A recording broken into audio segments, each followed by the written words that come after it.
A'udzubillahi minasyaitonirrajim. A'udzubillahi minasyaitonirrajim. A'udzubillahi minasyaitonirrajim. Bismillahirrahmanirrahim. Setelah saya teliti asalnya corona muncul ke permukaan bumi di seluruh dunia, semata-mata itu karena kesalahan daripada manusia itu sendiri yang langsung diuji oleh Allah Subhanahu wa Ta'ala untuk memperingatkan penghuni dunia.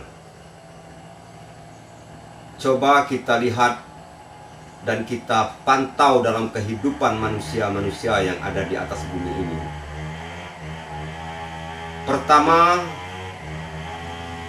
hilangnya Jumat, tertundanya Jumat.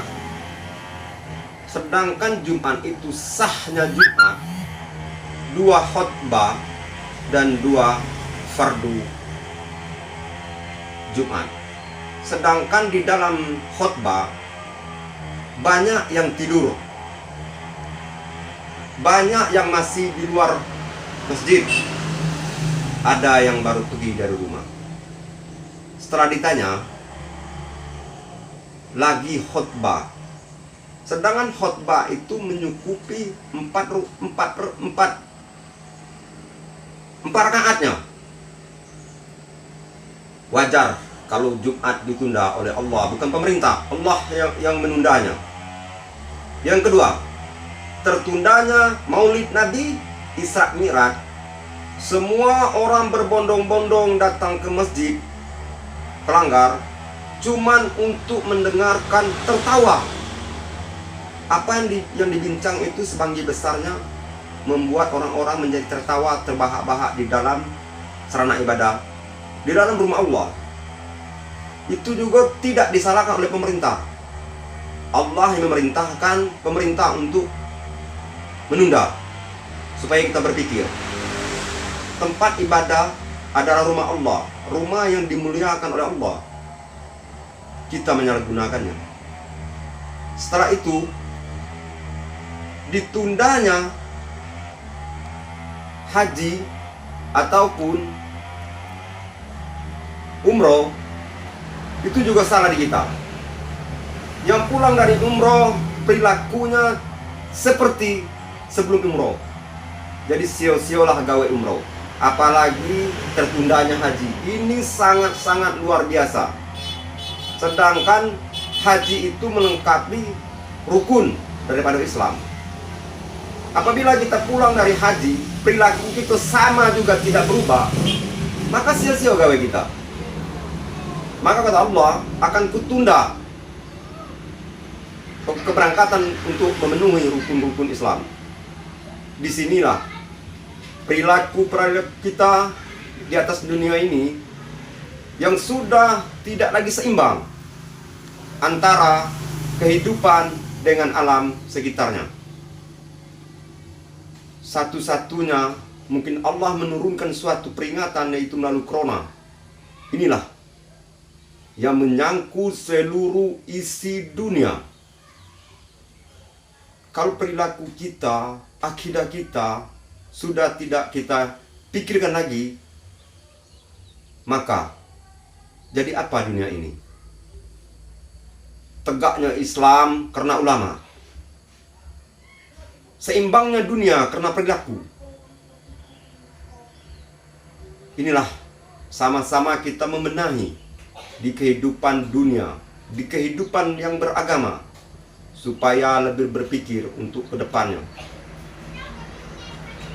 Mungkin dengan cara menghilangkan corona dari muka bumi ini, sebagian besar yang berperan di sini adalah ulama, kekasih Rasulullah, penerus Rasulullah, yang betul-betul berdoa, menyerahkan diri kepada Allah Subhanahu wa Ta'ala untuk menghilangkan suatu bencana, suatu musibah, suatu ujian yang diturunkan oleh Allah.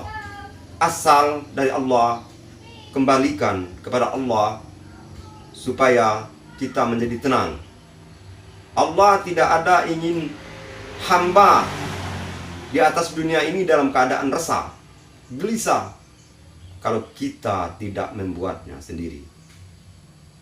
Kita harus menyadari Allah menurunkan manusia, menciptakan manusia dunia ini untuk menghambakan dirinya kepada Allah, untuk mentaati apa yang diperintahkan oleh Allah. Jangan kita lari daripadanya. Sesungguhnya ini adalah ujian, rukun yang telah diturunkan oleh Allah bagi orang-orang yang beriman kepada Allah. Ini adalah rukun Islam, rukun iman. Rukun iman yang keenam, Allah menurunkan hodarnya, hodar baik dan hodar jahatnya. Sekarang Allah menurunkan hodar jahatnya supaya kita lebih beriman, lebih bertakwa kepada Allah. Siapapun, baik pun dari agama-agama yang sudah diturunkan oleh Allah melalui kitab-kitabnya, Zabur, Injil, Taurat, Al-Quran. Yang Zabur berimanlah kepada kitab Zabur, yang Taurat berimanlah kepada kitab Taurat, yang Injil berimanlah kepada kitab Injil, dan Quran berimanlah kepada Al-Quran. Semua itu sudah ditentukan oleh Allah. Jalan Allah, dari Allah, untuk Allah, karena Allah. Kembalikan semua urusan dunia kepada Allah. Kembalikanlah semuanya kepada Allah. Insya Allah apabila kita menyadari atas kesalahan kita, insya Allah penyakit corona akan hilang di dunia maupun di Indonesia. Tidak lama kalau kita menyadarkan diri kita sendiri. Insya Allah dalam waktu sebelum haji, corona akan hilang di Indonesia. Insya Allah apabila kita menyadari atas kesalahan-kesalahan kita terhadap Allah Subhanahu wa Ta'ala, terhadap Rasul, Nabi yang telah memperjuangkan akidah di atas dunia ini. Wassalamualaikum warahmatullahi wabarakatuh.